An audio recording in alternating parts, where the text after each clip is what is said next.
All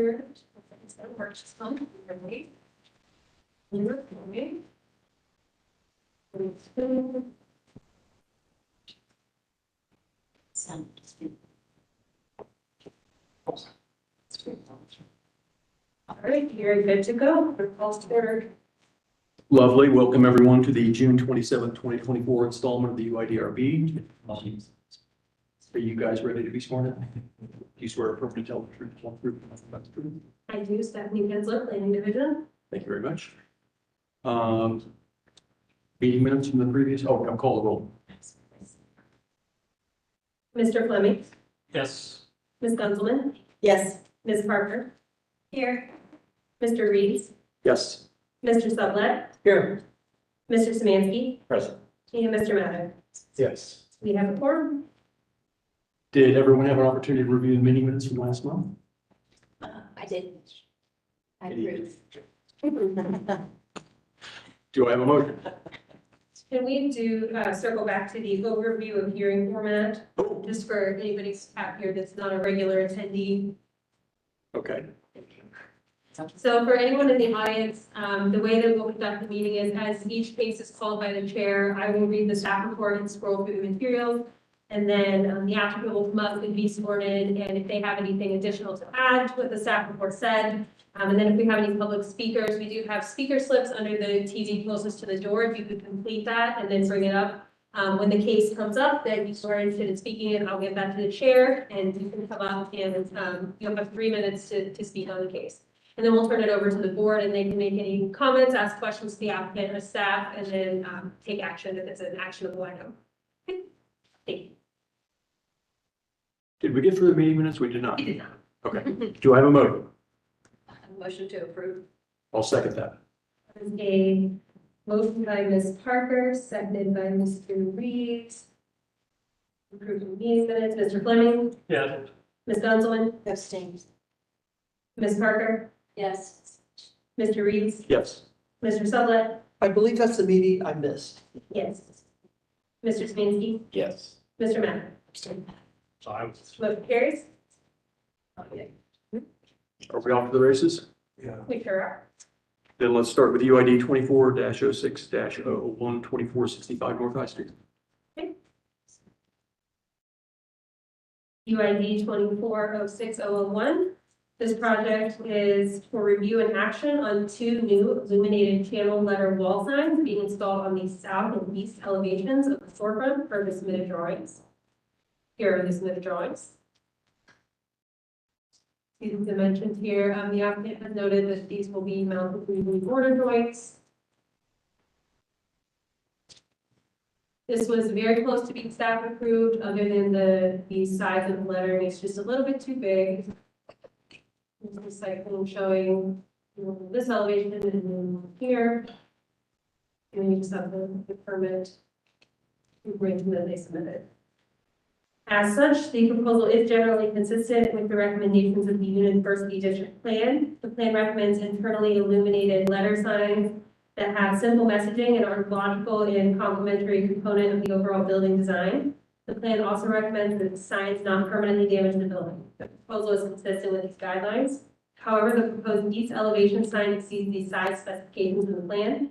Despite being inconsistent with plan recommendations, the size is appropriate based on the scale of the building. As such, staff would recommend supporting the proposal as presented. Staff does note that the plan allows for each tenant space to have 2 signs per street frontage if the applicant wanted additional signage in the future. Staff's recommendation is to support without condition. Thank you. Thank you. Is the applicant present?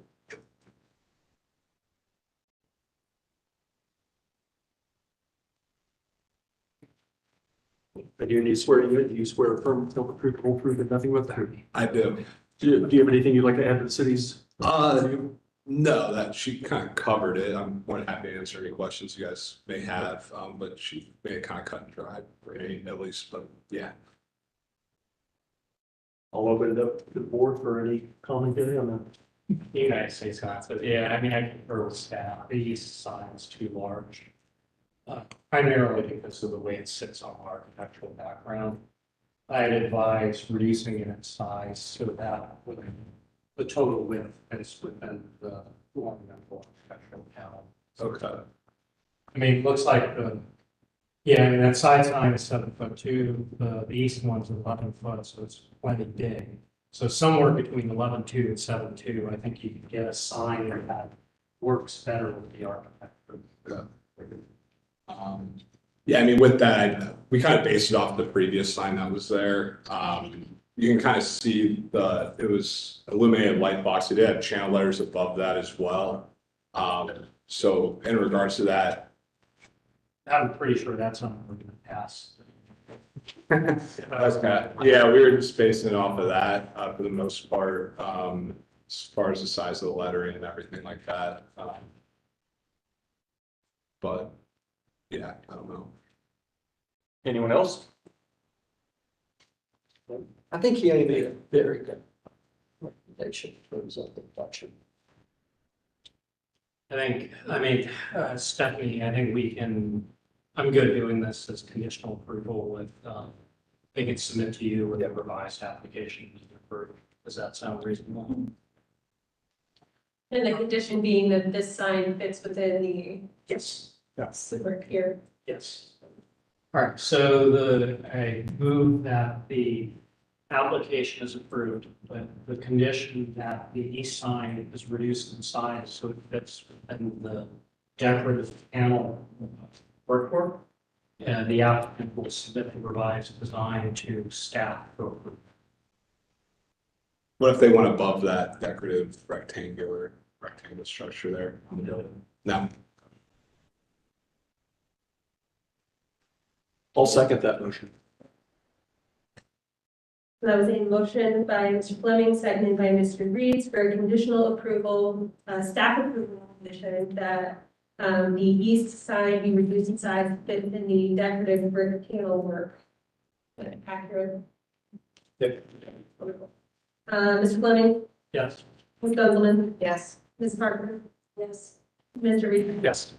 Mr. Sutcliffe, Yes. Mr. Smansky, Yes. and Mr. Matto. Yes. Motion carries. thanks, guys. Thank you. Which moves us to UID 24-06-002 A and B.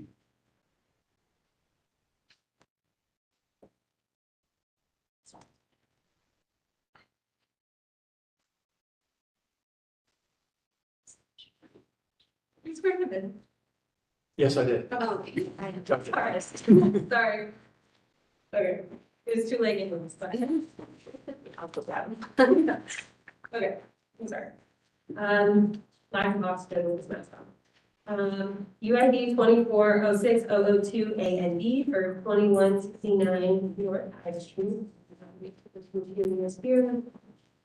All right, the applicant is requesting review and action on expansion of a rear patio and an associated variance. The project includes expanding the size of the patio by 658 square feet, replacing the existing fence with a 6-foot black powder coated steel fence with black privacy mesh, new bistro string lights along the fence, picnic and bistro tables for seating, and then 2 portable restrooms. The proposal would also require the following variants: minimum required parking spaces per Columbus City Code Section 3312.40. The site does not provide a minimum number of required parking spaces. The variance is a request to reduce the number by 4 from 27 to 23 spaces to allow for the new 648 square foot patio area for the library bar. The submission includes existing condition images, site plan, and material specifications. These materials can be seen here.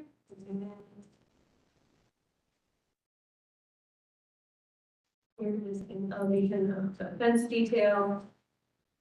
And this is the existing patio area, and here is where they are talking about expanding them. Here's the site plan showing the picnic tables, the bistro tables, the restrooms would be back here. Here is just a sample of the lighting. This is what the fence is generally going to look like. It's with lighting, and then you can see that some of that furniture is already existing in the space as is. Here's the spec for the fence. You can see that theirs will have a bar across the top, whereas the one in this photo does not.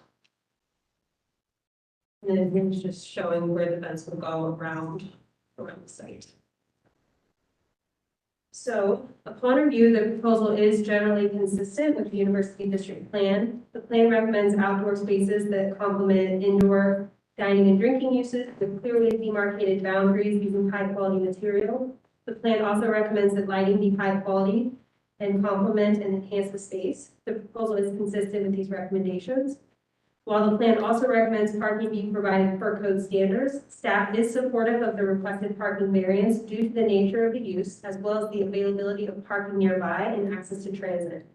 The applicant is encouraged to add additional bicycle parking to the site if possible as a way to offset the parking reduction. As such, staff recommends support of both the variance and the design without condition. Thank you very much. Assuming you will need to have some conversation with us and need to swear you in. All right. Do you swear affirm to tell the truth, the whole truth, and nothing but the truth? Yes, I do. Do you have anything you'd like to add to the city's review? Yes, the area that is expanding into was the same footprint that had been occupied through the temporary dining program from the pandemic. So it had ran like that for a few years until the program had run up. And so it's kind of like tested and tried and gone through it without complaint, without issue, and kind of learned a lot about the space and how to operate it over those years. So I was trying to go through for the permanent approval for it. So I have a question. Is the parking lot shared between all the tenants on High Street, or is this narrow slit, is that dedicated to your establishment, or? The landlord has us cut up into what we're allocated, and we pretty much pay by spot Okay. per month with our lease. Okay. I didn't quit. I didn't realize. Yeah. that. So I'm gonna recuse myself. Good seeing you. My question, is this already paved? Is this picture with the porta johns that you have pulled up, is this the COVID area that was Yes. previously used? Yeah, so it's all asphalt parking lot. You can kind of see in that picture that when we originally got our first patio approved, that was about the half the size. We did like a blacktop sealer just to make it look a little bit cleaner. And then it had since kind of come up. So like our ideas with the space, like we would try to make it look less like a parking lot by either doing a sealer and not total black. Like we kind of learned how hot that got the first time around. So like we definitely go with like a lighter gray color, something that doesn't soak up the sun, but also defines the space. And so, because we looked into concrete, and concrete was going to be tens of thousands of dollars. So is this fence that's shown in the photo the same exact extent as the proposed fence? yes, Okay. yes. It says in the proposal that there would be a black mesh screening in addition to the black powder metal. Is that what is indicated here, or? Yes, that's the black mesh, and primarily what that does, visual barrier for the customers, so they're not feeling like they're sitting in a parking lot with all the delivery traffic coming from the pizza joints coming through, but also a deterrent for college kids who like to try to pass things through, get over the fence, climb it. We've definitely learned our fair share off of that for operating there for the past couple of years, but yeah. I applaud you in going with a more substantial fencing material. I think I'm a little hesitant on the black mesh. Mhm. I think the material is probably could be upgraded in some way. There's other opportunities to provide a better screening for that area. It's just my opinion. The next question I have is the two porta johns that are in the, I think is in one of the images. So that's It's in that, they're shoved into one. yeah, corner. they're shoved in the corner. So they're slightly taller than the fence. Is there a way that we can maybe have the fence that's maybe screening that a little bit better? Yeah, I don't think that should be a problem, because the fence is a custom job of what they have to do through Fortin, so I don't think we're bound by any certain things by how they're anchoring in, so I don't think the height would be an issue if they have to go a little bit taller on And it. how tall is the fence proposed now? I believe it's 6 feet. I think you might have to get that approved. I think you can do any fence. There may be a variance Yeah. required if it's over 6 feet. Okay. Like Well, there's- height aside, is there any way, practical way to screen off the porta johns so you don't have the two? Yeah. Blue. Possibly if we have Maybe them. something to them instead of the fence, maybe? I don't know, just to make it look a little less porta john. Yes, that definitely would benefit us as well. To be creative. So back to your comment about the mesh, is this similar to like windscreen that you put on a tennis court fence? Yes, very similar.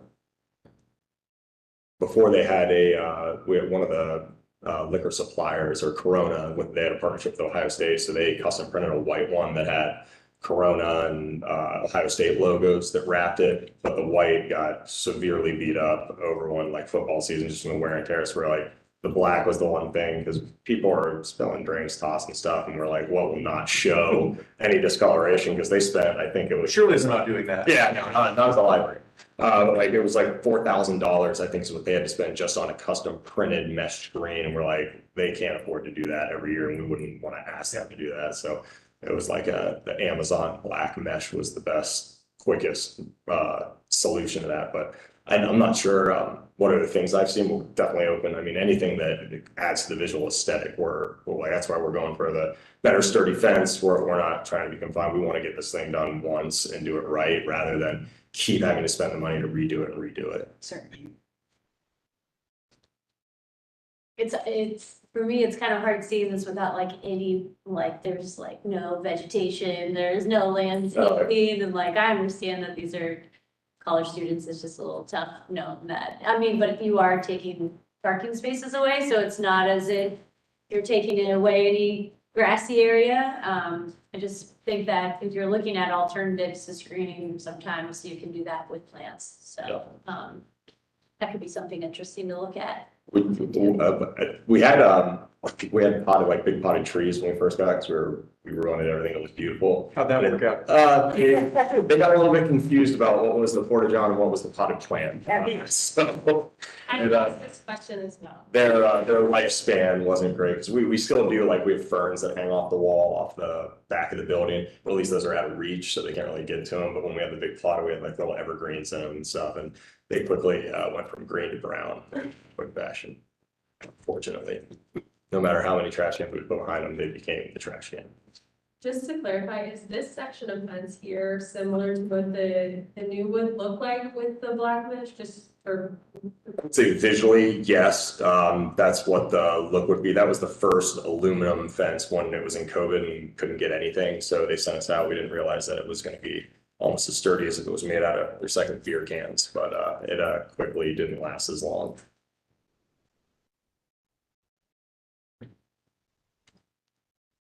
Any additional questions or comments from the board? Well, I guess, are we leaving this with the current degree of screening, or are we making recommendations on it? Got a question for Steph. It's a question for the entire, Well, I think if we could, I mean, I'm happy to approve it with the condition that they come back with a more substantial screening material that isn't, I don't know, does that something you'd be comfortable approving? Something that is, I mean, we're supposed to have something that is quality material, right? I don't really know of any other material besides this.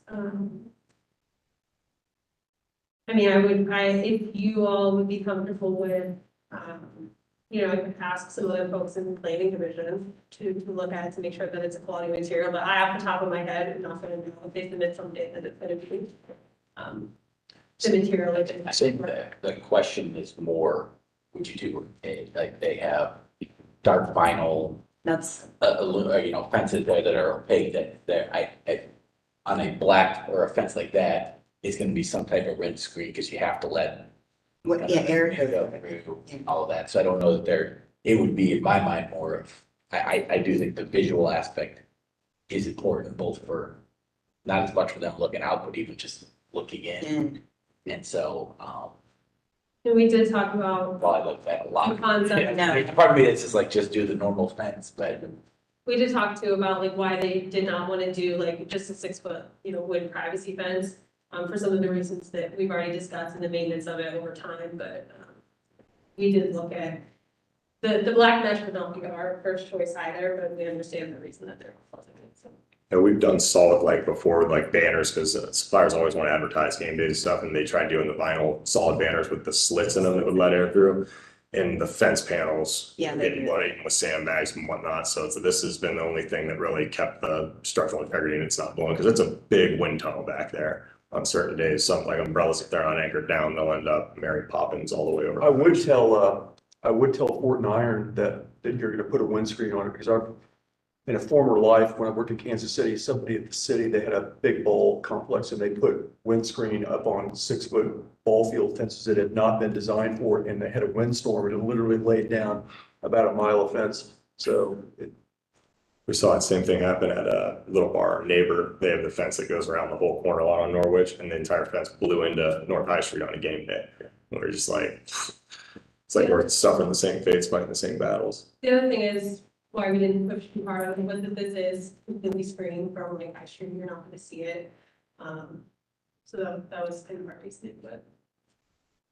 And then in regards to the porta potty, I mean, one option is, I don't know if it's actually moving closer to the building, so they're not like they're on the alley in the back.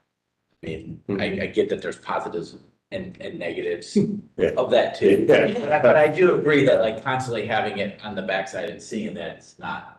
They sort of became the focal point of the area, certainly the color. I mean, the other thing you might consider, I don't think it'd be taking up that much patio space, is to have them either do a L-shaped fence that you put the screen on, so that from the majority of the patio, so that the entrance to the L is near the corner to where you really can't see it. That's what I was just thinking, talking about, because we have them split into the corners, so it's like they could just build a section of fence that's the same depth as it, screen that, so then you only see the door when you're back there and make that turn to I either would side. consider that. That would be absolutely fine. I think that'd be a much better look. Yeah. It's like, 'cause they don't have the access, they need to push them back into place. They got plenty of room, so that shouldn't be a hurdle for them operationally cleaning or anything. I have a hard time approving it just merely because it's a clear, like a slotted fence with mesh through it. It doesn't sound like it would be anything as a neighbor that I would want to see. I understand your reasoning about the wanting to have privacy inside, but I feel like if people are peeing just randomly where they are, then they probably shouldn't be in there anyway. So I have a hard time approving it with the mesh, but I also don't own a bar, so I don't know if there are other alternatives for how it could look nice or why you would need to block the inside either way, you know, like what, with the fencing, why would you need the mesh? Is kind of where I'm at with that, but that's it. Well, there are other options, but it would get unbelievably expensive. So you could do a punched metal panel with steel post, but that's incredibly expensive. Regardless of what the panel's made of, it's going to get extremely expensive. So. The mesh also helps double with keeping things inside, like cups that go on the ground, like, Float out, yeah, it helps out with that a ton. So we don't want traffic blowing out from the patio into that back alley more than there already is, but.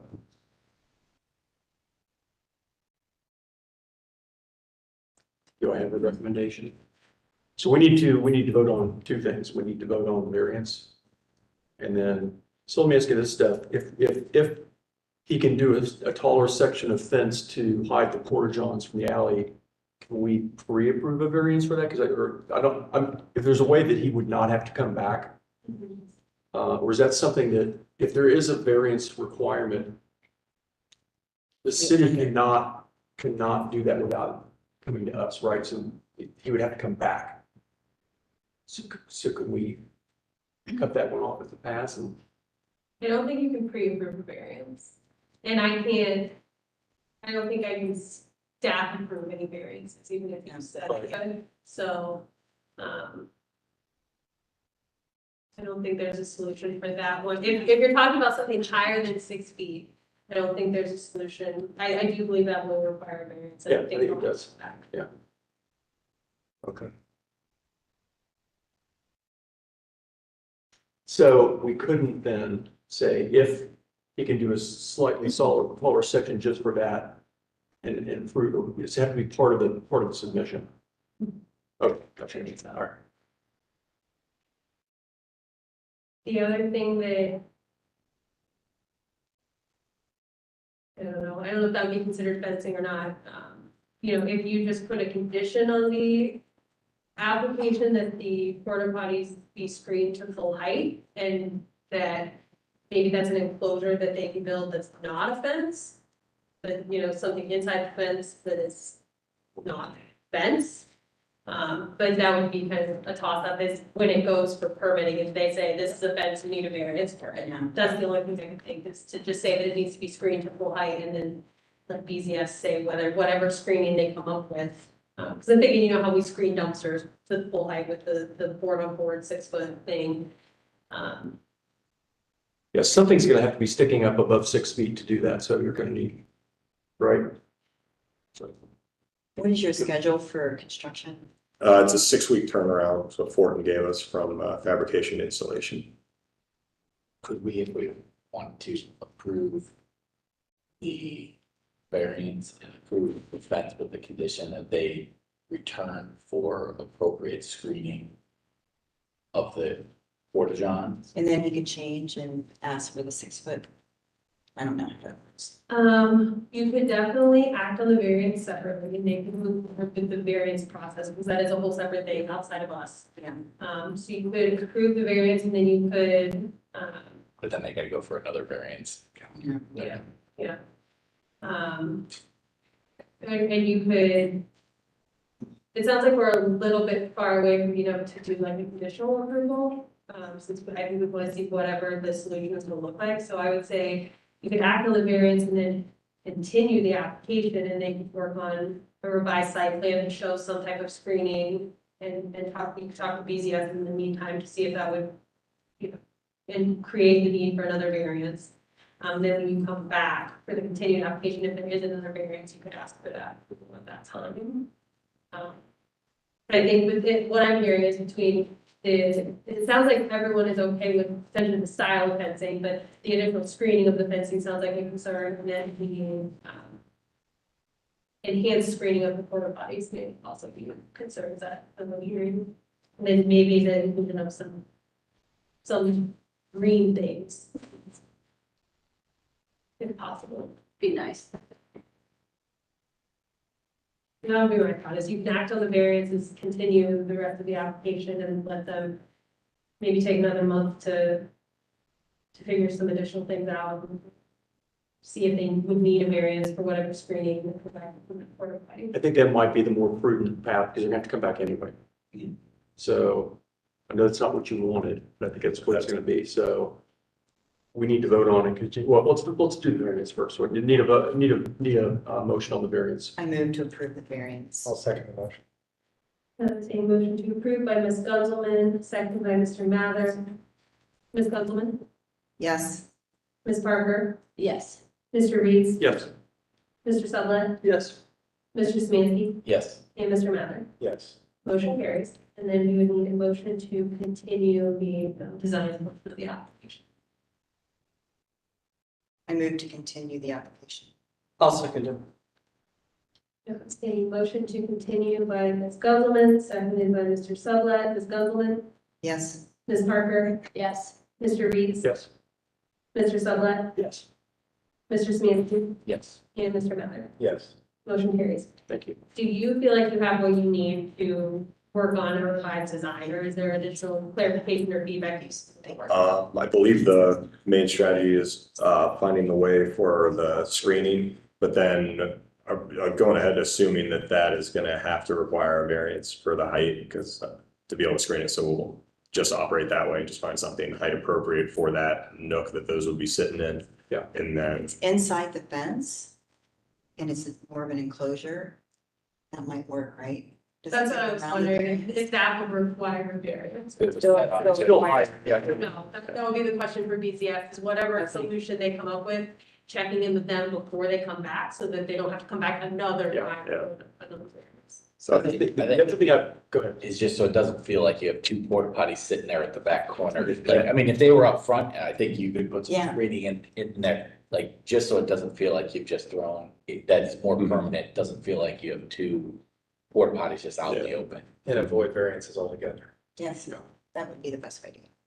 so for that, just moving the placement of them, So against the building, I think. okay, Like, Yeah. and I think someone mentioned you could even put a 6-foot fence, so, inside it. yeah, create a little path towards there. So if you're sitting at a table looking back to the building, you're still not looking at the portal. So yeah. So it feels a little bit. The other thing I would do is I would bring in a sample of the mesh that you're proposing. Okay. Which you should certainly be able to, because I think that's gonna, Yeah. hopefully put people at ease if they can actually see it. So. Yeah.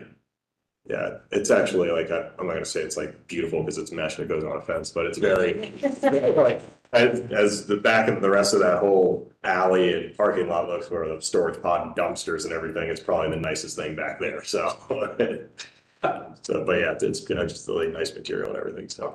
Cool. Thank you very much. All right, thank you guys for the time, I appreciate it. So.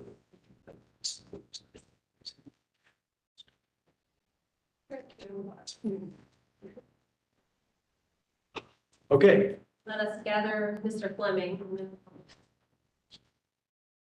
okay.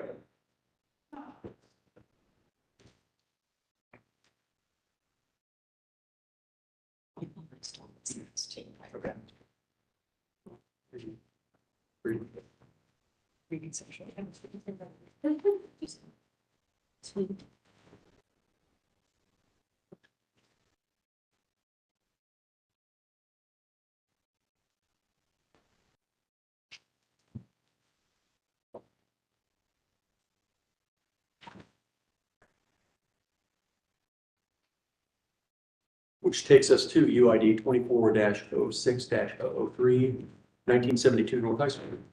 Yes, so this is our first conceptual application tonight.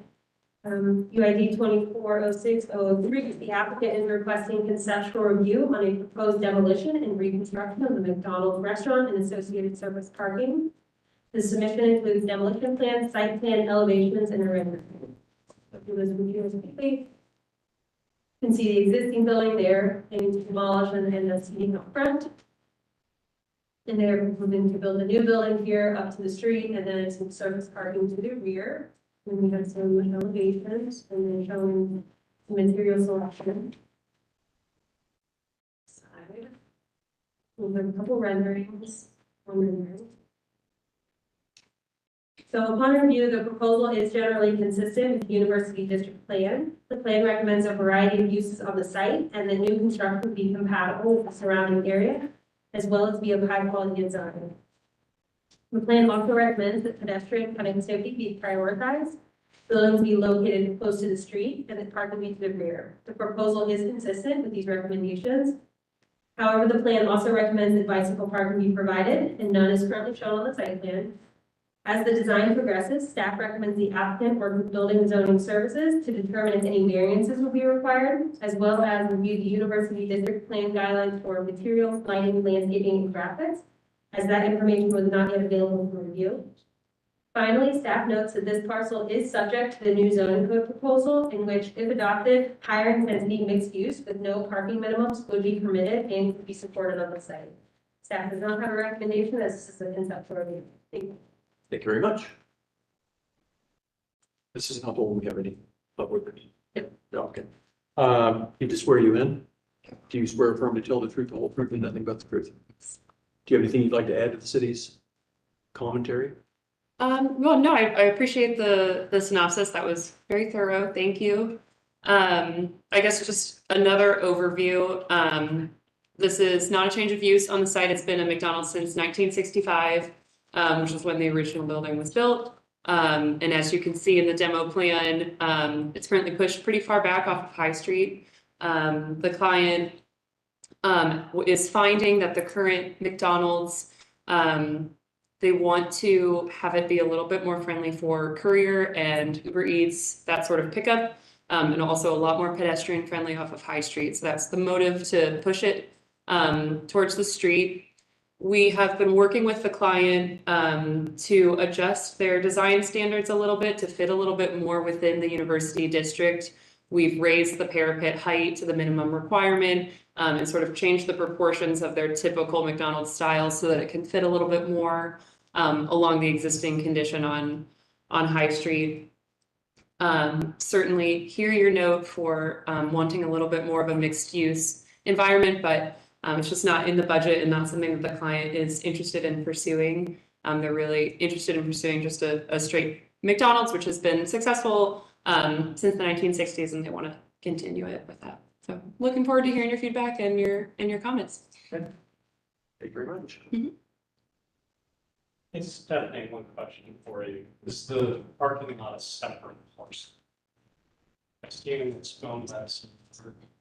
The parking lot to the south Yeah. is owned by a different owner. They're currently leasing that parking lot, which was used for the McDonald's parking Right. until now.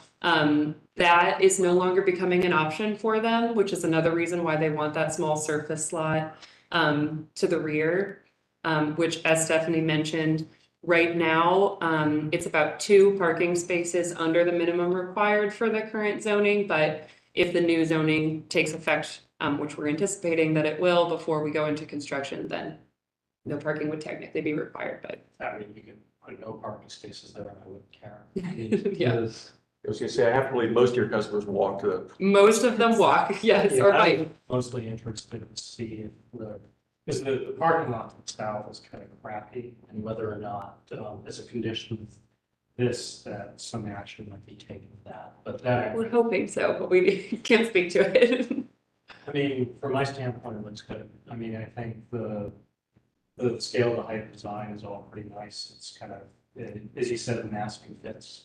You know, I don't have any issues with the function. Great. It's good. Thanks. my question is, did you consider any exterior seating at all? Is there any place that you could, is it something you don't want, or is it? I don't necessarily know if it's a don't want. We have discussed it with them. Currently, they have a lot of exterior seating. I don't think that, they're completely against it. It's just not something that's current in their design standards. But certainly if it was, Sitting up Something- against High Street is also not the most pleasant. no, not particularly. I would advise doing what I do, which is you get to go and you go sit down in the nice plaza that campus partners. Yeah. Well, speaking of making it a little bit nicer against High Street, is there any opportunity for any landscaping? Because it just seems sort of devoid of that right now. Yeah, absolutely. That's something that we could definitely consider. You have a picture of the bike rack, and then Stephanie had mentioned something about that it's not actually in the plans, is that? In the rendering, that bike rack is actually on the separate parcel, but there can absolutely be bike parking that's included on our parcel. You mentioned that one of the goals was to make it friendlier for couriers. How exactly, is that accomplished through the rear parking lot? Or exactly what accommodation? Yeah. The current plan is that the couriers would be coming off of High Street and coming into the front door. You can kind of see it in this plan in the upper left-hand corner. There is a vestibule where you would both enter in if you're coming into the restaurant, but then there's a transaction window in there for pickup for drivers. So they wanted me to use you're not, go to the back. No.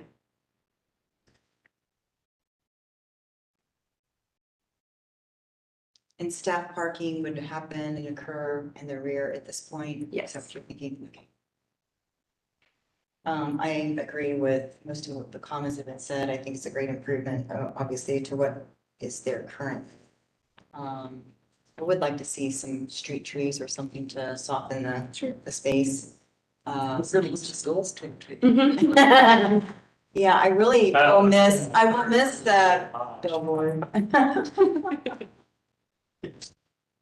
But now, So I guess there is a current street tree. I think it isn't showing on the rendering perhaps, but. There's also a couple at the back of on the site toward the back of the building. They show up in the aerial as well, the 3D street. oh, yeah.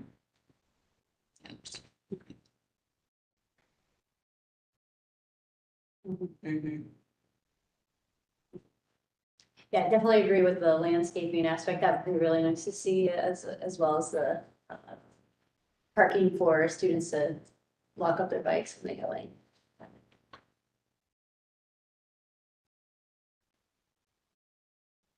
Thanks for showing us your design. This is not a here or there, but I'm trying to remember, when did McDonald's start? In the 50s or early 60s? That's a good question. Okay. I don't know off the top of my head. Yeah. I mean, that was built in 1965. There were not a lot of McDonald's in the entire country in 1965, is my point. So it's amazing that it's been there so long. Mhm. Yeah. I just think one thing with the submittal is like basically focusing on what's happening in the side yard. I just noticed that it's like 12.5 feet, and I know you're thinking about that, that's probably a spot for the landscaping, the bikes, and how that transitions to, while it's a parking lot now, it's gonna be something else different, and really thinking of how that will look when something else goes next to it. Right. It will. Yeah. That will end up being a pedestrian corridor, Yeah. is my guess. Potentially considerably tall. Yes, Yeah. quite a bit, yes, Yes. potentially. So I'm assuming there's probably some walkway or there's something, you know, in there with, obviously with those doors there and how that all. Correct. Yep. So if we, yeah, we'll talk to the client about landscaping and how that fits into their maintenance schedule and everything, but definitely would try to keep that south area a pedestrian zone and as wide as we can.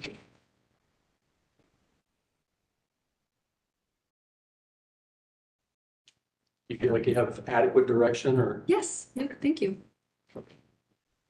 any other comments from the board? I mean, I think just the. You're looking right at you. It's the Stephanie can tell you that sort of. Construction drawing, like, I'm using shorthand, but she's got it in this, but, you know, floor plan elevations, walls, sections, typical scene. Okay. Good, thank you.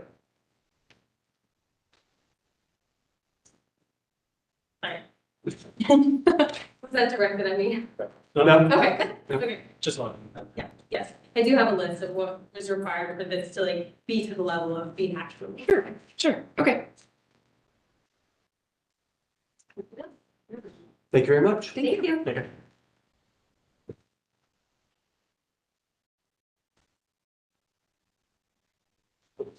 Moving to UID 24-06-004. Too many addresses for me to mention. Yes, I will read. 24, 06, 004, 82, 96, 102, 104, 16th Avenue. This is also a conceptual application.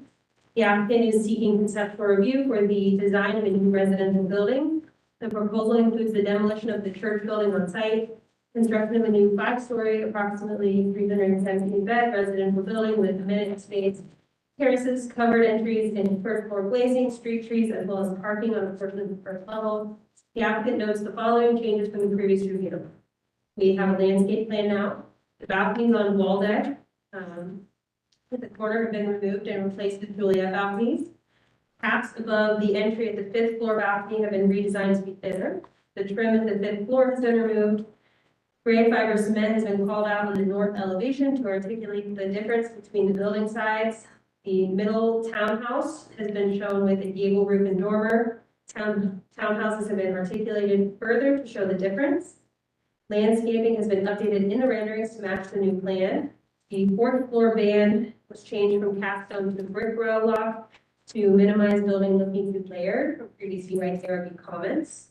Materials and fixtures have been selected, and the materials have been called out on the elevations corresponding with the material worn. The submission includes site plan, landscape plan, floor plans, perspectives, elevation, and material selection. This material quickly and then get to the staff analysis.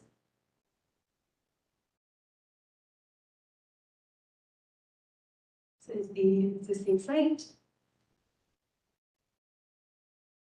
You can see the proposed building on the site, townhomes here, the duplex will be preserved, entrance to the parking up here. Here's our landscaping plan. The material study here. We have our renderings, sweet corner. We're down 16 here. These are the townhomes on 16. The corner will be on wall deck. So the north elevation indicates the returning parking lot. There's the elevation along wall deck. And then you can see the first floor plan. Second floor plan. Then we have our elevations. With those materials called out. And here's the material board. And the additional information on the materials like the light fixtures, the railing systems. This is it. So upon review, this proposal came before the University Impact District Review Board at the July, August, September, October, November, and December 2023 meetings, as well as January, March, and April of 2024. At the most recent meeting, the board was generally supportive of the revisions, but encouraged the applicant to continue refining the material choices to create variation between building elements, but also be a cohesive scheme across the project. There was continued concern about the design of the north elevation looking institutional. 12 associated variances were also recommended for approval at the April 2024 hearing. The recommended land use set for this site is institutional. However, these properties are generally surrounded by parcels recommended for higher intensity residential use. The plan provides guidance on adaptively reusing institutional sites. As such, staff supports the higher intensity residential development on this site, as the proposal is generally consistent with plan recommendations. The plan recommends that new construction be compatible with the surrounding neighborhood in terms of size, scale, and materiality. The proposal is consistent with this recommendation. Since the July 2023 meeting, the proposal has been reduced from 573 beds to 317 beds. While the proposal is more intense than the current site, staff understands the transitional nature of the site. The plan also recommends the preservation of contributing structures. The buildings on site are potentially contributing. The proposal results in the demolition of the church building, but preserves the duplex at 102-104 East 16th Avenue. To mitigate the loss of the potentially contributing structure, staff encourages the board to consider whether a HAB's lead report is appropriate. The University District Plan also recommends open space preservation be a primary consideration for redevelopment proposals to conserve as much open space and mature trees on site as possible. And the multifamily buildings include stoops, porches, balconies, or other features to ensure they contribute to the street. The proposal maintains approximately 25% green space on the site, and the units have porches and balcony features. Finally, the plan recommends that lighting and landscaping enhance the project, and the proposal is consistent with these guidelines. Staff is supportive of the proposal as presented and encourages the applicant to return with a complete package for the board to take action upon at their next UIDRB appearance. No staff recommendation at this time, as it's a conceptual review. Thank you very much. I will need to swear you in. Do you swear from tell the truth, the whole truth, and nothing but the truth? I do. Do you have anything you'd like to add to the city's comments? I do. That's all right. I guess I wanted to clarify the conceptual aspect of things, because we're at the point where we are seeking approval for the COA, and I know there's a whole process for that. We got to get our construction documents done, but I guess we understood the conceptual that we've already passed that, and that this is intended to be more of a final package, and it might be procedural in terms of it being called concept. But I may have misread the application, but I thought that it was, the new application said that this was another conceptual review. well, Dave did that. Dave's not here, so I don't. And we would definitely need the more detailed drawings for the board to be able to take action on it, like the sections and things like that. Yeah, I mean, I think to clarify the certificate of approval, we look to see, like what I described with the previous applicants, so construction drawing, like just typical wall sections details, basically just to show, how stuff's gonna come together. Not saying y'all would do it, but people in the past have done bait and switch. It's easy to show a pretty rendering and then build something that's not quite that, and be like, well, that's what the rendering should. So I think, use your judgment, but I think what we're looking for is enough stuff to show that what you're showing in the very nice renderings is indeed what you're building. I mean, for my part, I've got one minor suggestion, but in general, I think you've come a long way and I'm on board with what you're doing. I think my one suggestion, and if you would run slides, I think this is improved on. What I would suggest, like on the front, make that white and smooth the way you have it on the front, and do the fading stripe stuff in the middle. I think that was my initial thought that we've been going back and forth on, so.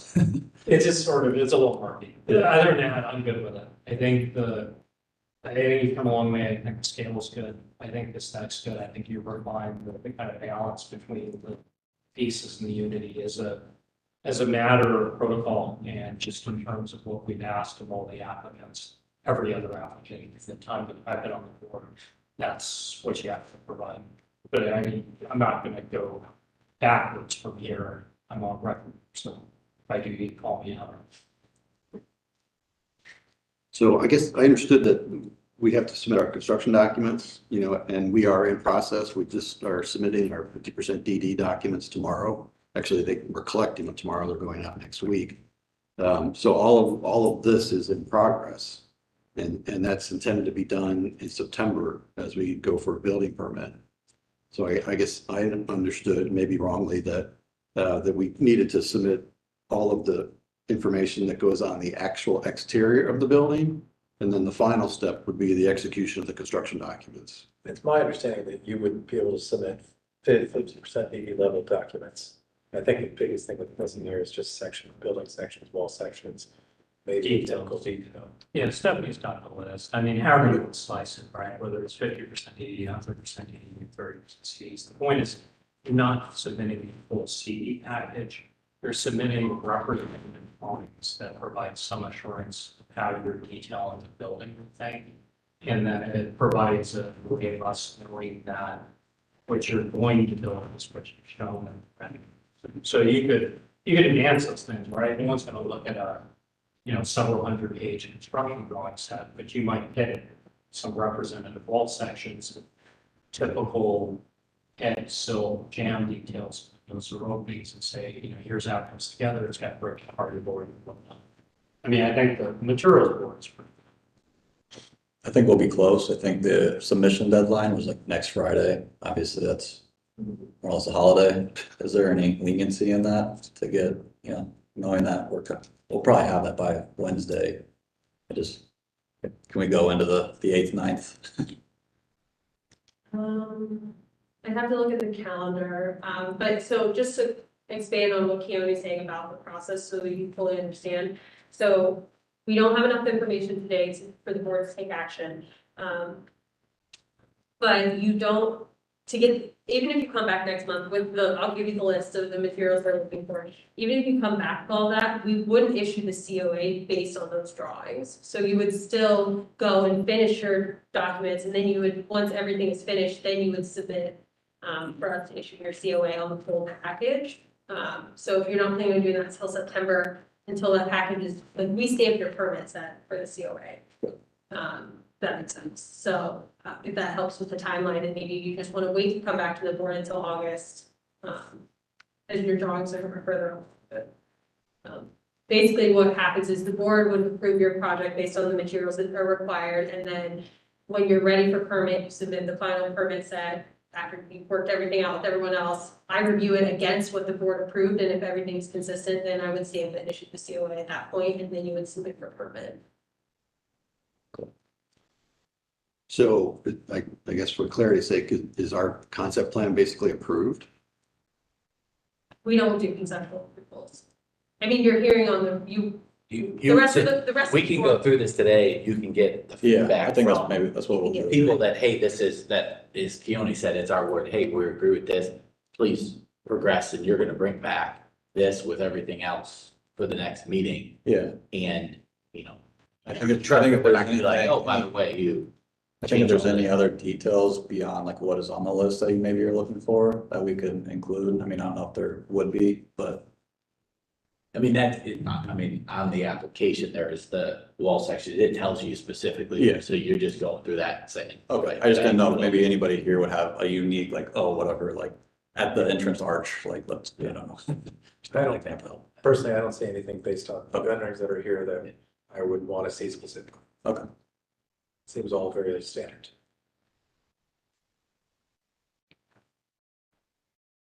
I can say the same kind of as, I think the townhomes or whatever have come a long way. I like the variation from the last application. I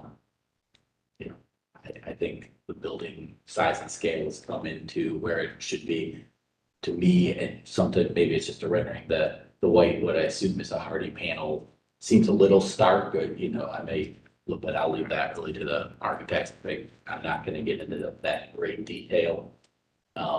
So I mean, I don't have any huge issues with what's been presented. I think we do have some paint samples if anyone was Whole curious. box of samples, but. Stephanie, could you go to the landscape plan real quick? I looked through your plan list and it's great, and I don't have any issues with it. My only comment is I think you're missing like maybe 4 street trees. So I think in the right side of the, I guess it's the furthest east, small, I don't know what to call them, not the townhome, but I think there should be one there. And then after the 2, should have one there. And I think you need probably 3 more. It just looks like it's kind of missing teeth. If you look at kind of the spacing as they march along the other street. Are you talking about 16th Avenue? Yeah. So- Yeah. So I would just be to add 3 or 4 street trees. I think all the rest of it looks fine to me. We do have, not that you need it, but. Yeah. If anybody else like. This is probably a detail that I missed, but having this last meeting, but the spaces, but the opening and the spaces between the townhomes are now treated with plantings. There's gonna be a fence, up towards the front for obvious reasons. But yeah, we wanna treat that space. Green does make it look nice, but you wouldn't be able to access it as a tenant. It'd be for maintenance operations only. So essentially, the plantings will, soften the fencing. Exactly, yeah. And the ground surface treatment there, that's, It's It's decorative. decorative. okay, thank you. And Carrie, there are 3 existing smaller trees along 16th. Oh, there are. Ag, so Oh, that's why we didn't add any. gotcha. Okay, I didn't see that. That's my bad. Does it say somewhere? I'm sorry, I was trying to figure it out. Does it say how many total trees are there in the plan? Existing or proposed or? Yeah, proposed. Yeah, so that is, there's 7 new trees, large trees. That's the, On here. Okay, I didn't know if you had it. on the schedule here, it's the quantities. Oh, okay. Oh, cool. Okay. And then from a sustainability aspect, what aspects are you doing with that? Like, how are you incorporating that into this design? We do generally do Fitwell certification. Similar to LEED. I guess, yeah. I mean, we'll have exterior bike racks. There'll be other, scooter stations. We're still working with the city on the traffic plan, some multimodal options for not only the new development, but for public here at this station. So we are submitting a letter of kind of what those commitments are here next week. But I guess I'm not sure if you're looking like, are we doing, I don't know. Yeah, are you doing anything? Yeah, like, are you, do you have? We're not are you doing solar. collecting We're rainwater not or? doing solar panels. I mean, we do have a storm vault, to meet all our storm retention requirements. Okay, where's the bike rack that you mentioned? It's probably not located on this plan yet. We just kind of were working through that recently, so it'll be on the next issuance. All right, Well, it's a garage. But I mean, yeah, we have stuff in the garage at this too. And then just a question to the board, in addition to this staff report was, do you all have any thoughts on requesting a HABs light report for the church building? I know we've asked other folks to do that. I'm sorry, could you repeat, I had it here.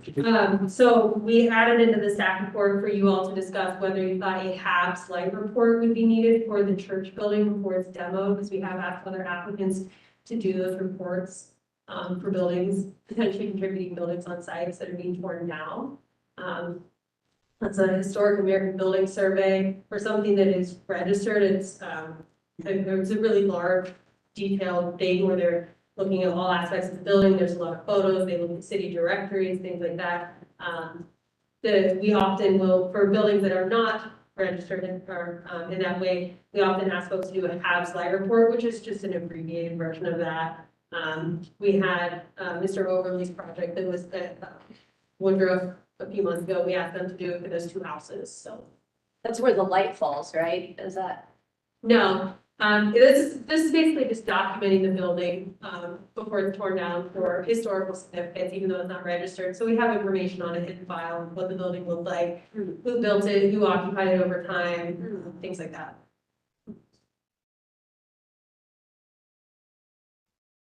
So the question is it something that we think is appropriate or is it, so it's not city requirement? It's not a requirement. We often recommend it. So we, like I said, we recommended it for Mr. Overly's project. We're recommending it for the Ninth and High, the building in the corner there, the brick building. But staff doesn't get to determine if a building is contributing and can't require that those be done, but we just wanted to. Is it something that we need to take action on or just as part of a, because I don't remember this ever coming up before where you've asked us if it's something, maybe you have, and I just can't remember. I think the one, Parks project, it was, you kind of put it in there as a suggestion or a condition, it said. Yeah. You're required, so I think you're asking. Yeah, that's. To put it in there. It's normally in there as a staff recommended condition, but since we're not to the point of taking action, we don't have recommended conditions, but wanted to volley it out there so that if they are going to be asked to do one, that they can start preparing it now.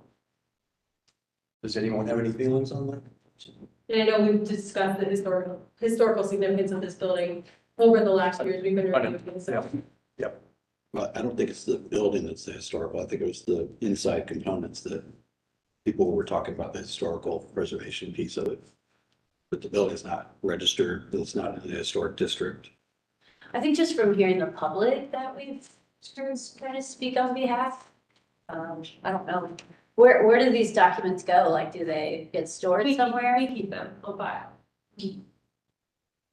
And I could, if you all are interested, I mean, I can email you the ones that were submitted for the Woodruff project, just so you can see the level of detail that is submitted and what's included in them, but. Again, I just didn't want to get to the very end and then spring this on them if this is something that we thought would be a value to the project. The age of the building is, is what makes it potentially contributing, and that's, like I said, staff doesn't get to determine if the building is contributing. According to code, you all get to decide that. I'm assuming this is the only mechanism that would ensure some documentation of the interior, of the Edward Sovic interior. I think that would be appropriate. How long is this process It's a report they have to prepare where they would look at things like the historic CN maps, they would take interior photos, exterior photos, look at the city directories, like I said, when it was built, who occupied it, if there are any technical features, they explain those things. It's definitely not as substantive as it would be if it was like a registered building. Those are quite lengthy. For the project, Mr. Overly's project, they just did it in-house. It's not something that had to be subbed out to a architectural historian to do. But the intent is really just to document the building. Is there a template or a guide for them to use? I can send an example. So this doesn't have to be by a register. I mean, like John's team could do this or? Yeah.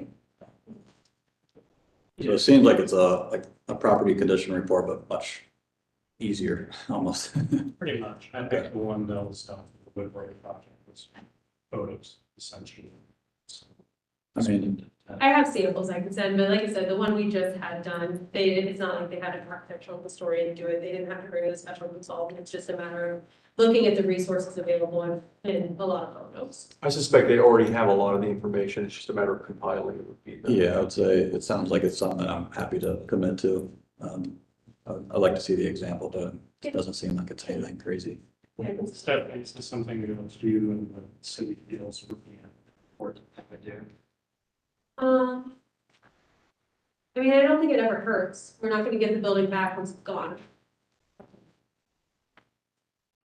I'd be intrigued to see the examples too. Yeah, I could send examples. It's not, is it something that we have to decide right now or? that- No, like I said, I just wanted to bring it to their attention so that they could start working on it. This is a bigger building than those two houses that, Mr. Everly's team had to do, so I just didn't want to spring it on them next time they're here and, delay them further. Yeah.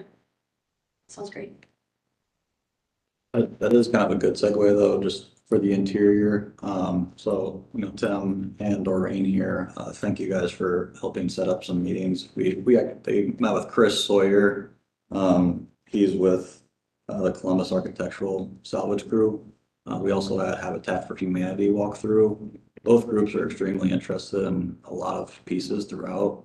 We put together kind of a 2-page exhibit of a lot of the items that Chris is excited about and wants to market, resale, and then donate a small portion back to some sort of organization.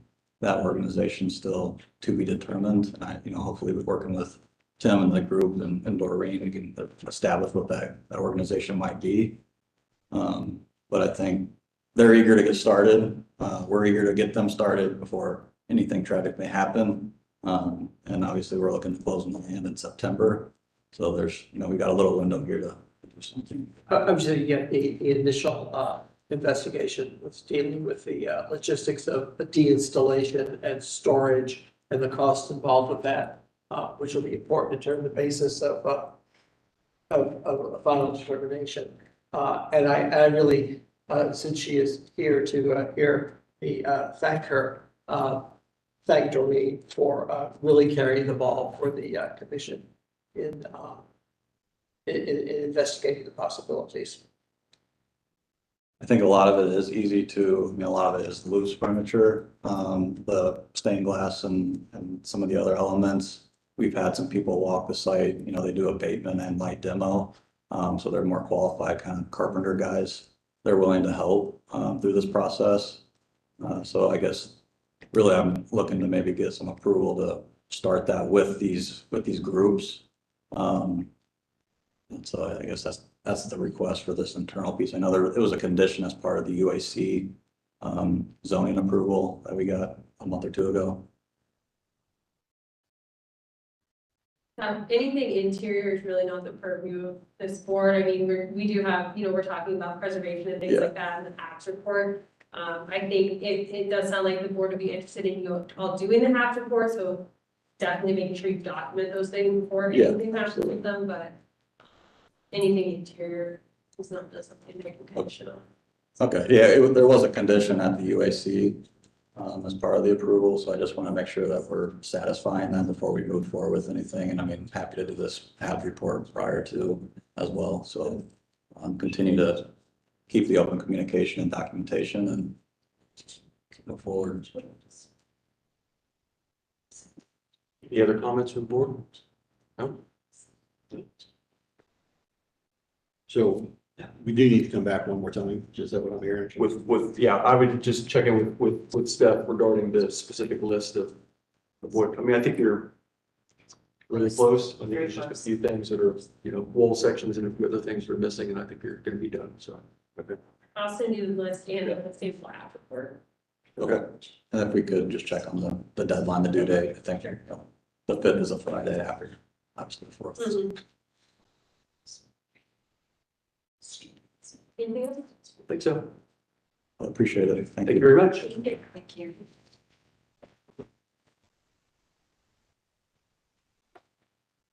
Which takes us to UID 24-06-005.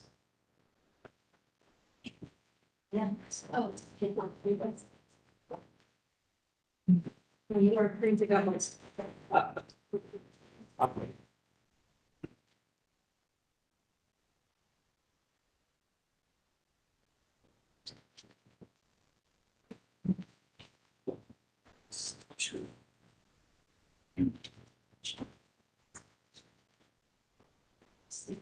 But Steph, you go first.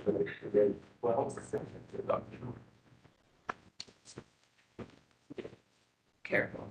Shut. Down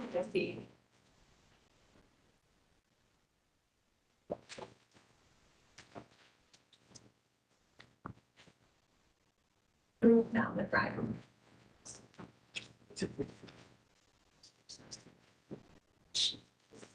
There's the gate here.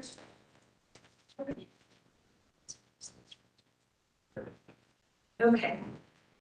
Our last application is UID 24-06-005 for 1479, 1497 North High Street. It's a simple ductile application. The applicant is requesting conceptual review of a proposed new residential building. The project includes a new 13-story, approximately 175.5 feet, residential building with 450 beds across 183 units, 0 on-site vehicle parking spaces, 8 bicycle racks, and then the demolition of 3 potentially contributing structures, a 1920 building there at the corner, a 15, single-story commercial structure, and then a 1943 commercial structure. The submission includes conceptual mapping diagrams, site plan, floor plan, contextual and inspirational images, as well as renderings. Those are the hearings here. We've seen some of those before, so here's the site context, showing the existing building on site. Some of the surrounding properties. Here's that massive diagram here.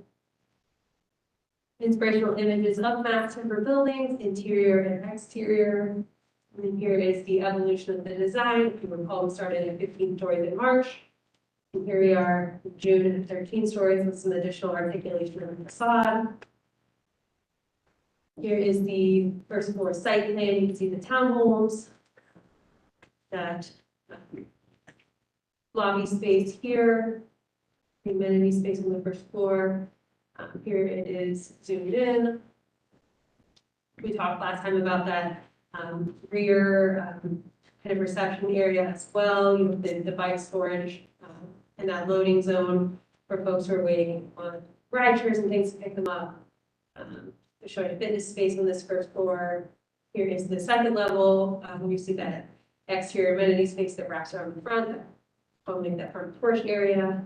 And then floors 3 through 10, showing the different unit makeup. And then 11 through 13 is a little different. And then here we have some of the renderings.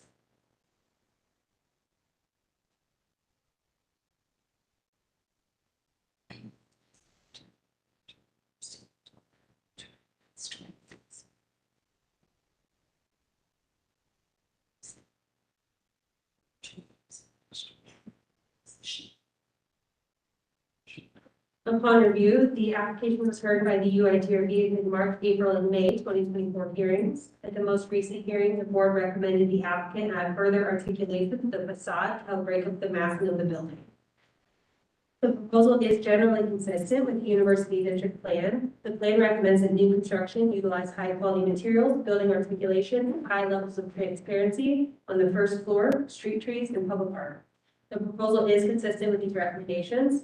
The plan also recommends preservation and rehabilitation of existing buildings, and that the High Street corridor continue as mixed-use corridor with the densest development. As such, planning requests that the potential contributing building, the 1920 at the corner of 9th and High Street, be preserved, incorporated, or otherwise included in the overall design. If the aforementioned is not possible, staff requests the applicant complete a HAB site report in coordination with the planning division prior to demolition of the building. Lastly, the plan calls for a building's height and mass to be mitigated through the use of setback, quality architecture, and materials. Staff notes the applicant has provided an additional setback along the rear property line in lieu of stepping the building back on the upper floors. A shade study has also been completed to demonstrate the minimal difference a rear setback would have on the surrounding properties. Further, the buildings along East 9th Avenue that will be most impacted are also owned by the applicant. As the design progresses, staff recommends the building articulation continue to be refined, and the specifications on the proposed materials be provided, as well as the lighting and landscape plan. Staff does not have a recommendation, as this is a conceptual review. Thank you. And I believe we have a speaker, 2 speakers. 2 speakers. If you'd like to step up Yeah, sure, right. to the podium, if you would. Don't need to swear in speakers. Well, it doesn't hurt.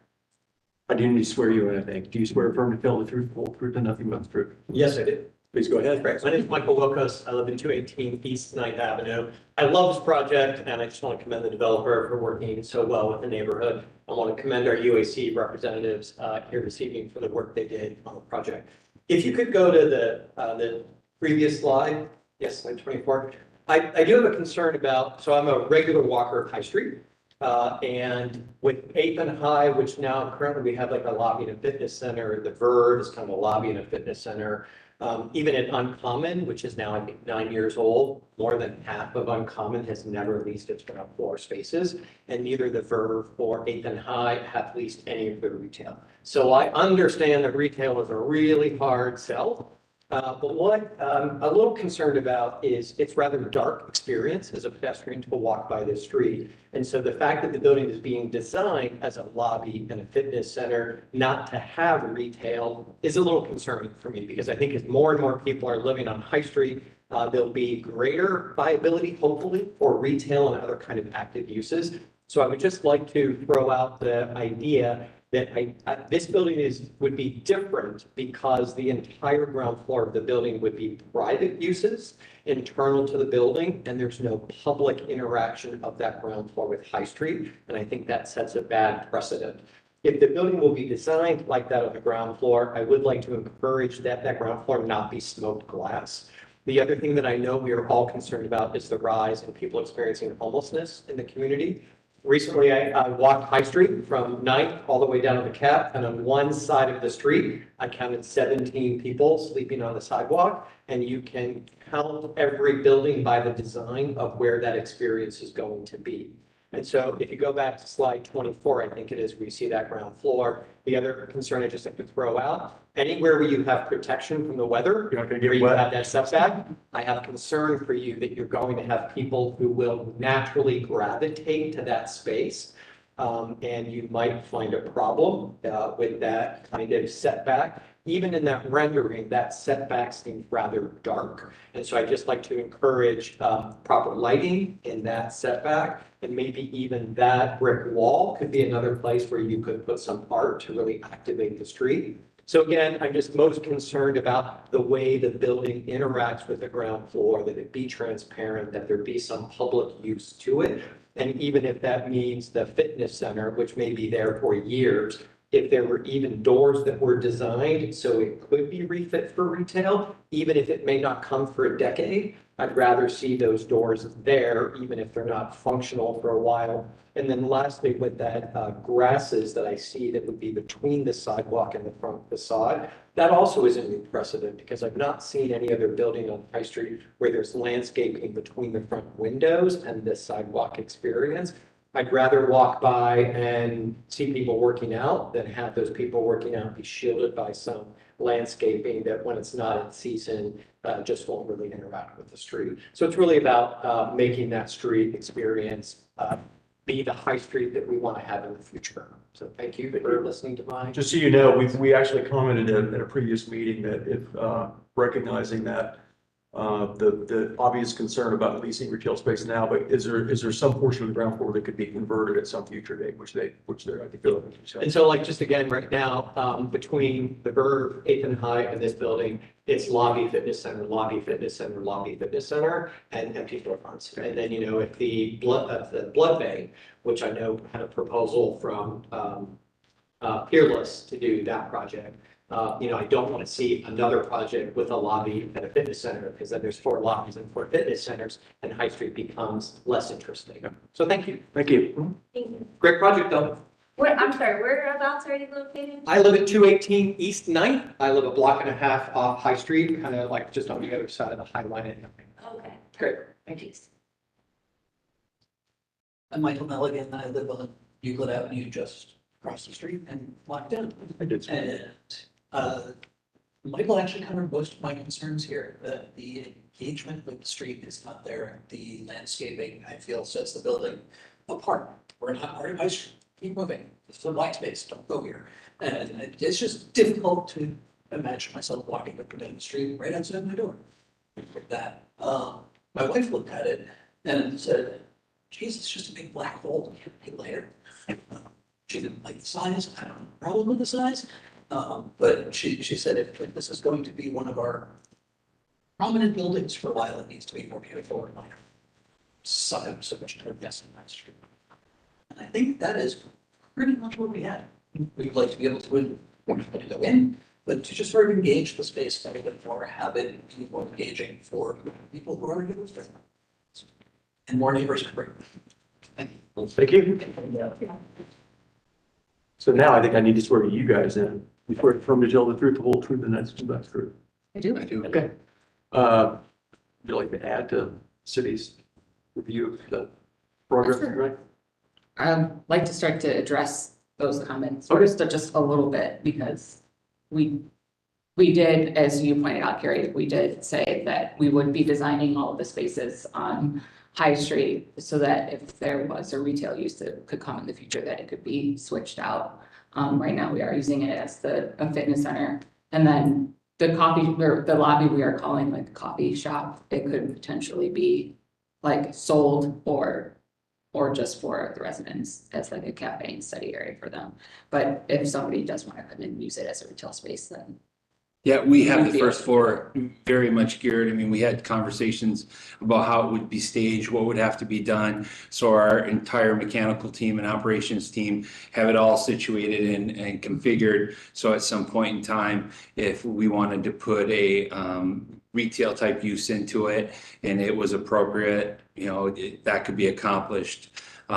We have Etta Coffee in our hospitality brand up in Cleveland, so that could be done if need be and so forth. But based on the conversations that we had with the neighborhood groups and what the market is and so forth, staying with the current use, but hearing the concern that we had from other groups as well as this board, it's intended to be a lobby, but with the future change, it's well positioned to do that, and it's been designed accordingly with the guidance of DLR. Mm-hmm. And as far as the landscape plan goes, our renderings don't updated, but we did flip the landscaping from in front of the glass to the side of High Street. And the glass would be all clear, so we're hoping that you can see all of the activity going on inside the building. On day one, it would be for the residents, but to be down the line, it would be a retailer. And I just wanted to summarize the last meeting, because I think there were only 3 people on the board here last meeting. We have a full house tonight. So just to summarize what happened last time, we did provide a shade study that showed that there was very minimal impact, if at all, from doing setbacks on the rear. But the big move to minimize the impact to the neighborhood is a 10-foot setback from the property line of Wall Street, which gets us from 30 to like 35 feet away from the nearest building across Wall Street, which is more than the building to the south of us, which is right up onto the alley. And then we don't butt up right next to the building to the south of us either. There is a 6-foot kind of walkway in between there, and then their building to the south is not built right up next to ours either. So this is a small footprint of a building, and we're shrinking it even farther on the west end to make more space between. And then along High Street, we are pulling back from the corner there. It gets really tight at that corner of 9th and High. There is it's a like right lane merge right in front of the building. So the sidewalk is much skinnier there. There you go on High Street. So you only have, I think it's only 8 feet really to the property line there. So it was really important to pull back that entrance. So that's where you see the kind of pedestrian landing zone, which we are working through right now with the Department of Mobility and Transportation. Their plans for loading. But we will be providing that loading zone on Wall Street for the rideshare lobby. You can wait for Ubers. This we call the rideshare lounge. And that is where deliveries would be located as well. And then I think we have 85 bike spaces in that bike lounge, and then eight bike parking racks on High Street as well. There are 6 there now. We're doing a few more. So as far as the changes on the facade go, I think it was Paoli's recommendation to look at how far we could go with reveals and like carving out the building a little bit more, so it's not just extruded from the site plan. And we went back to our structural engineers and asked what the timber could do between certain columns. So if you go to the plan that shows where the reveals are, we looked at our floor plans and talked to the engineer and learned that we can go about 1.5 feet. It's a metric system, so I don't know. It's like 1 foot 6 3/4 inches. in between those columns and make these reveals happen. And where they do happen, and Charlie can bring this material up. So the renderings are deceiving. So this is the light metal that we're looking at that is patterned or flat. So we get some shadows in the metal panel there. And that would be the metal panels that are most proud and closest to the property line. And then there's a much darker panel, which is where these reveals would be, that are 1.5 feet back from that. So it should really seem like there's these couple of forms coming together and then being carved out to get the different patterning and the form articulation there. So we can bring it up closer to them so you can see then maybe the. And you're showing a variation in the corrugation. Yes, so these are, they come That's in. the standard. Yeah, this is like, this is a Moran panel. Yes. And so it comes in, this is 3 corrugations, and then there's another one that comes in 2. So we're kind of arranging them in patterns, and then there's a flat pattern next to it as well. So we can get that kind of random look that we want to go for. But really it's standard panel that we can design together. Yeah. And then it does have those horizontal patterns as well, or the horizontal pieces that they can be a butt joint, or we can really make it stand out to get another shadow line there. So we can block the kind of 2 to 3 floors together and get that kind of zigzag pattern out of it.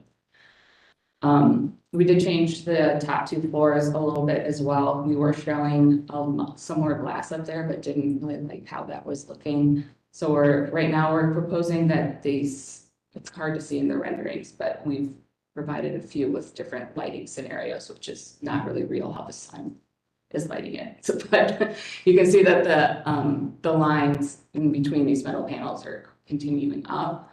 And we also have some other options that we're working on back in the studio that is showing it more of like a picture frame and really making it pop up as a form. You might like that a little better. I have it on my phone and we can come up and show you, but we didn't get it done in time for the application.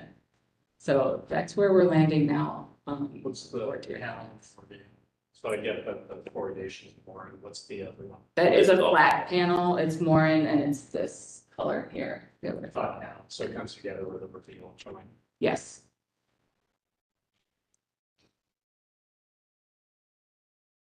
What is your response back to the lighting of like that in that inlet area? How is that gonna be lit up so that it isn't so dark, which is a concern?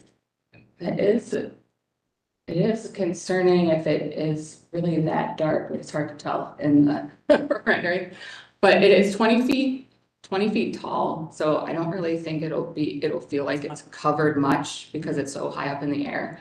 But we were planning on just doing like a concealed lighting underneath in the soffit, so you wouldn't actually see the light fixtures and it would just be washing. And then we are doing zoom in there. We're trying to get like a brick pattern in the middle there so that it's not just a flat brick wall. But we weren't planning on putting art there. The art was on the Wall Street side.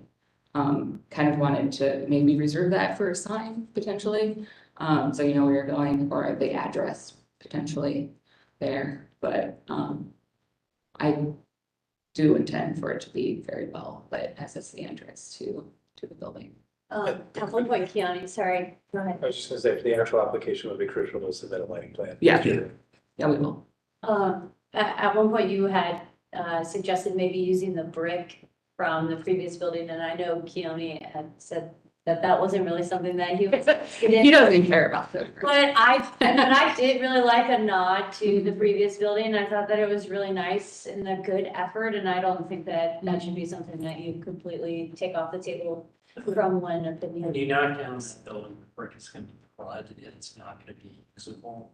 And even on 8th and High, 7th and High, or whatever that other one is, that corner building that they were supposedly gonna preserve the facades, they tore the whole thing down. They built it back, and you, in theory, like for life, not even remotely close. I mean, it's not feasible. You're not gonna. First of all, the building on the corner, while is contributing and I have some sympathy to it, is not anything remarkable. and the sheer amount of effort to tear that thing down while preserving and salvaging the book for it to put it back in place, it's, You still could, feels like to pick up on some of the idiosyncratic brick detailing of this building, Yes. that might be a nice nod and maybe abstract it a little bit. Yeah, and I think that's kind of where they're going at it, like the idea that you can, The core. they're throwing some sort of corrugation or something happening in the brick. I agree, I think the thing is to pick up the spirit of it. Like this is a nice building that is part of the fabric. It is in no way worthy of being put on any register or landmark or anything else. Great. I mean, I'll be sad to see it gone because it is a history in time, but cities are not static, neither is society. And regarding the art on the entrance of the building, I know that you're reserving that for a sign, but if you did put art there, it would be loved. I Yeah. wouldn't undervalue that. I agree. So I really appreciate what you've done to the Wall Street facade, where your ride share lobby is. It looks inviting. It's not a throwaway facade. We've seen applications where that was a throwaway facade. When I saw the art there, I was like, oh, that's so awesome. And I think you're right. Absolutely. I think the art, on the high street would be appreciated. Just as an idea, but I really appreciate that you actually took energy and life to Wall Street there. Also, that front space, I think the renderings, especially this rendering, overstates how big it is. Like on the plan, it doesn't feel that big. And I think it's just because it's in shadow in this rendering. So once you develop the renderings, move into documentation, you add lights there, it should shrink up visually. Yeah, I mean, the plan is accurate. It's hard to figure out how, like, to make the rendering read well, but also show you enough to make it worth it. So it's probably getting stretched a little bit. And then you have landscaping along the sort of the townhouse side. Let's go to the, you can see it. Yeah, maybe, there. So how do those entrances work? They're totally separate entrances, correct? Yes. And I actually appreciate a little bit of privacy right there for the residents, in that landscape, consideration. So I would definitely keep that in the landscape guide.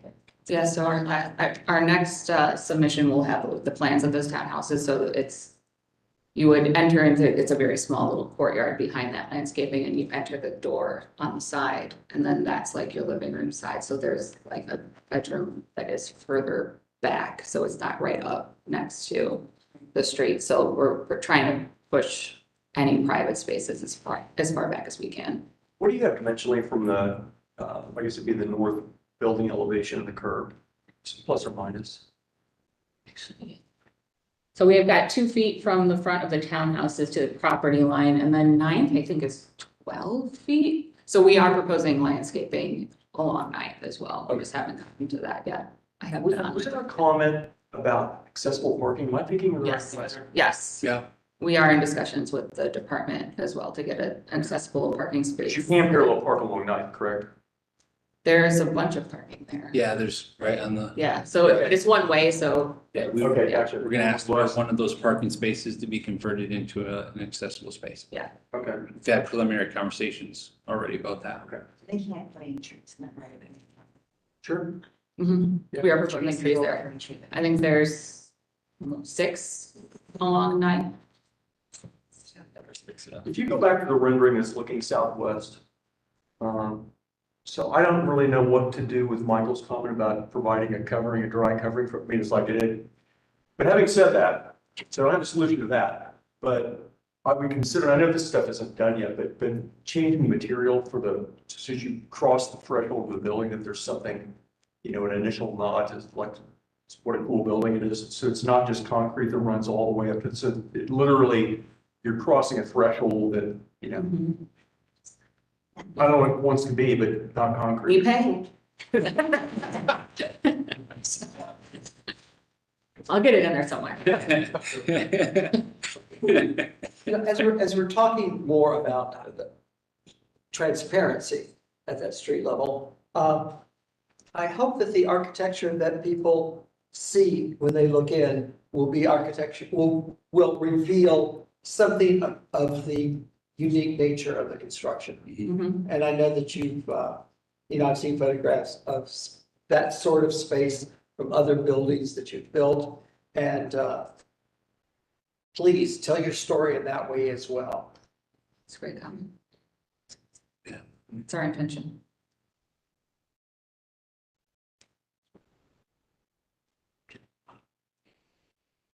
Chair, can I ask, Yeah, if you go back to the rendering that showed the street elevation on West Ninth, I don't know where you were on that, it showed the, This one? well, it might have been the picture that you find on Google Street View, it might have been where the 8th and I building was on, yeah, thank you. Right now, there are not street trees on the south side of Ninth as you see them on the north side, and I guess my question is, will there be street trees when you redo the sidewalk? Yes, I think there's 5 or 6. I used to hear. Yeah. Yes. Thank you. And we're adding, I think, 2 on High.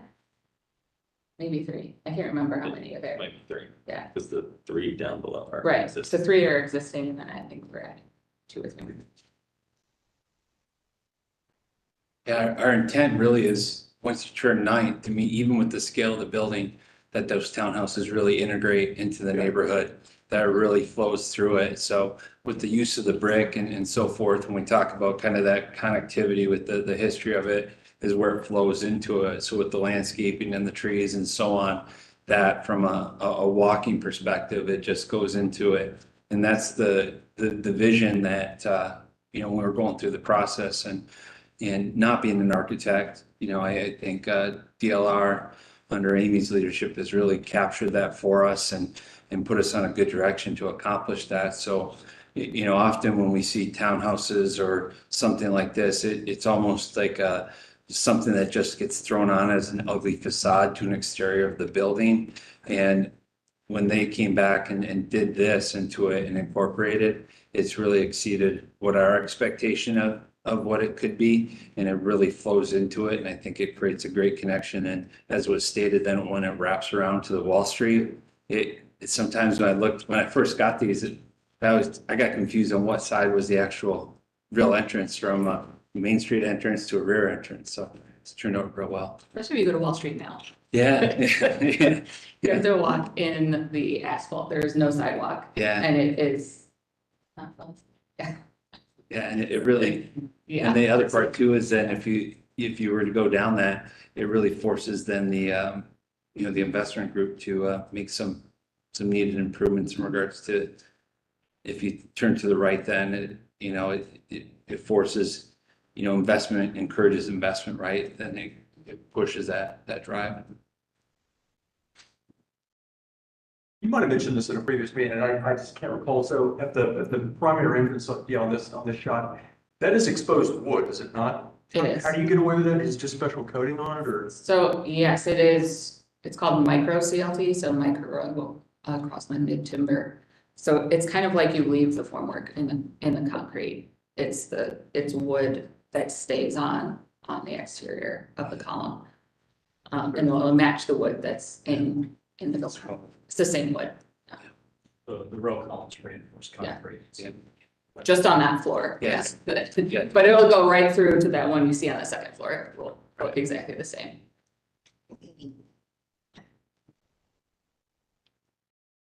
So the primary comment from the board last time was about like the massing and articulation. They talked about the materials and have done some more reveals here. Is this sufficient?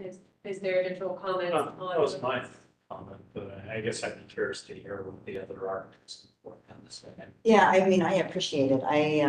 When I just kind of saw the evolution of the facades, it's pretty evident to me that now the building massing is starting to come down and doesn't feel quite as oppressive and sort of overwhelming to the rest of the street facade. If you go to the High Street. I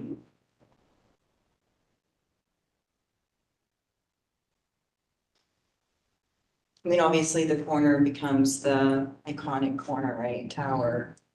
And then the facade breaks down from there as it moves. down the street.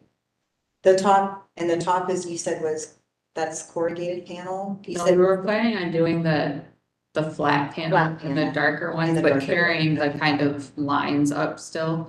it's But we still- are looking at an option that more frames it. That is one that I have on my phone. But, yeah, I think the dark panel in the review works fine, but I think you want something else on top. It's sort of not in the language of the building to take the review. Yeah. I would agree, yeah. mhm. Yeah, that's where we're leaning as well, so. Do you have what it would look like, you know, coming down, coming from the other side, like that, like what's against the other building there? The south. Elevation south. Yeah, there is, that's the first one there. Oh. Going up. Okay, there we go.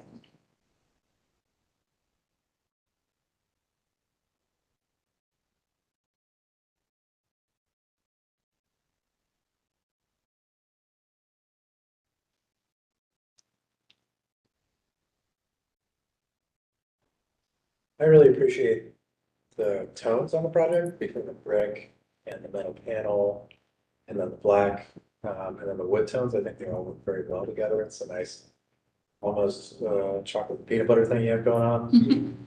I like that. Buckeye. Buckeye, right? Here we go, it's the true Buckeye color, not scarlet and gray. Oh, now I like the project even more. I think the east facade is your best facade because it has the best mix between the sort of bronzy panels and how much there is in the movement between those, as well as the mix of the bronze versus black. I think on the north facade and the west facade, it's a little clunky still. If you go to the next slide. I feel like the bronze picture frame here, or the bronze square, needs to grow a little bit to edge out black. There's too much. Mhm. But those are really fine and stupid comments. No, that's where we're leaning as well, so. I think west is a little flat. Which, the second one. The second one. I think partly in the west, it becomes evident how small the windows of the dark gray field is, so you might get some consideration. One of the nice things about the building to the south is the windows are really large. And so the overall building feels pretty gracious.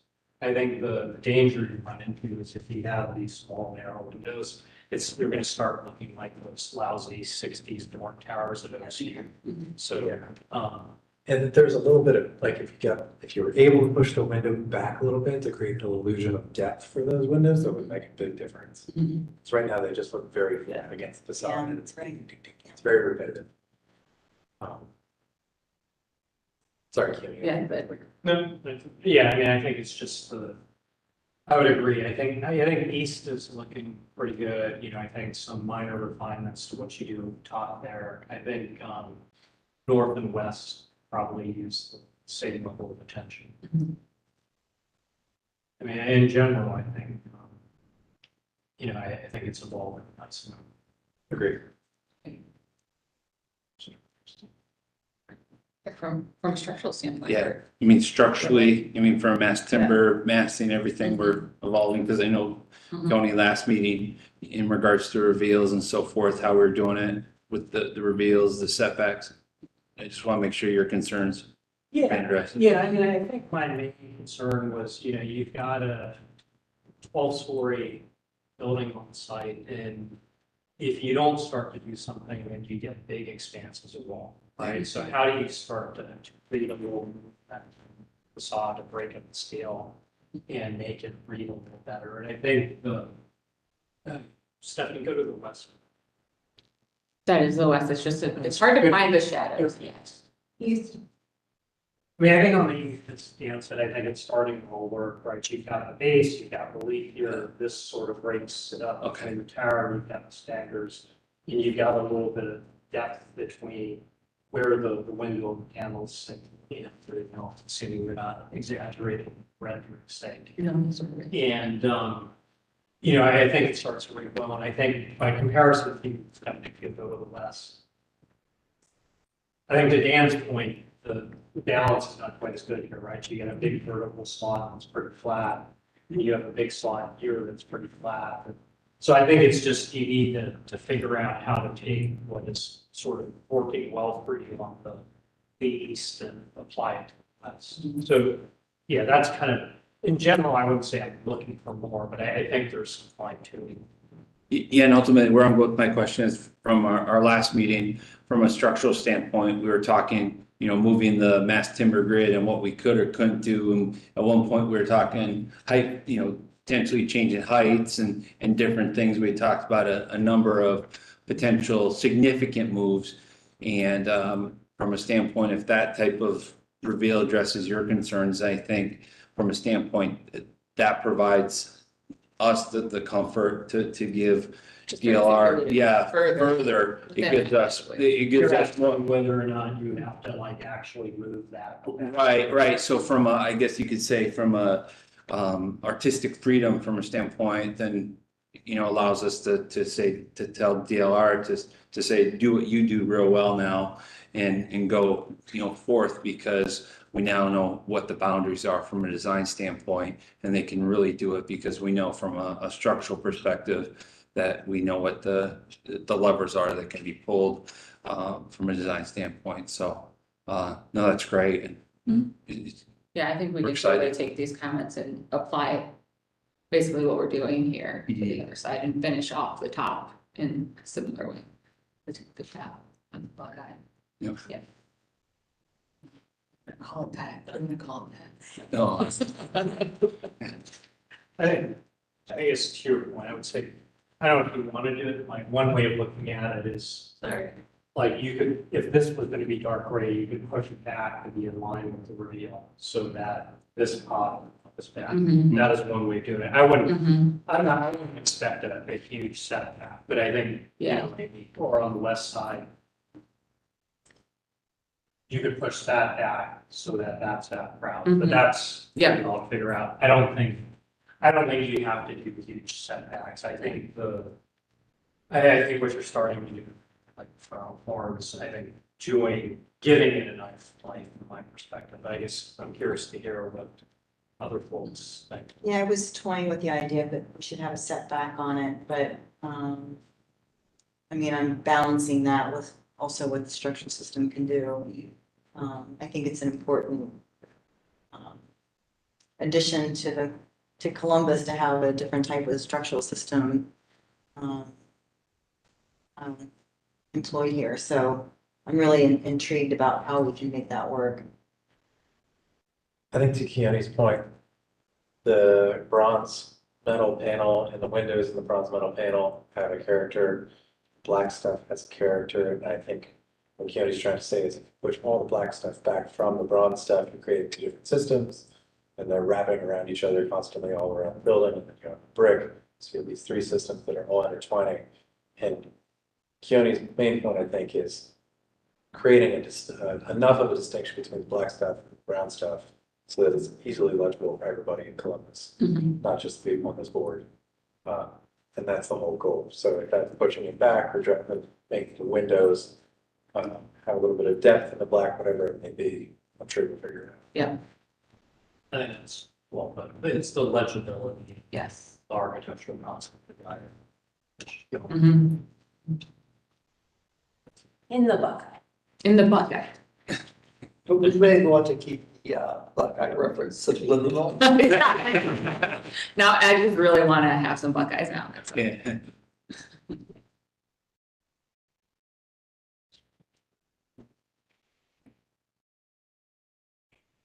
Anything else?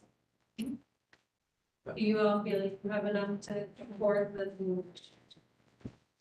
Is there any other questions? Is that? Okay.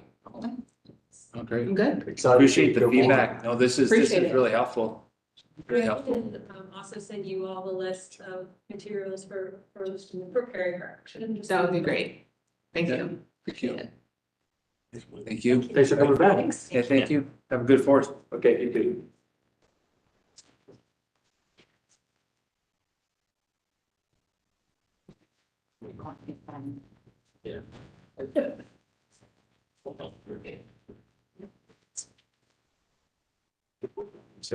Yeah. Step three. No staff approval system. Okay. I did before we adjourned though, I did want to just let you guys know that, starting July 1st, we're gonna be switching over to the citizen access portal, Excella, for accepting applications. It doesn't really mean a lot to you all, other than the agenda is gonna look weird. Our case numbers are gonna start being like COA 000 and then a number. They're gonna be all out of order and it's gonna be chaos. But, just so you see the agenda next month and you're like, what the heck happened that day? It's because we're gonna be accepting applications digitally and the system automatically, so it won't be the code by D. And it won't be like all have COAs. It will have COA in the name, but that's just how it's set up. Wow. So, Okay. So that, and you'll probably, especially for those of you that have submitted applications for other boards and commissions, you'll see the notices, emails going out, that's how we're accepting applications going forward. But nothing that requires any action on your part, just it's gonna look weird for a while and probably be a little funky. Okay. Okay. That's all I got. Do we have to, we're gonna go to vote to adjourn, just Yeah. adjourn? I think we're done. Meeting adjourned. Nice work. 5:50. 7 minutes to spare. Wow. I didn't ask them, but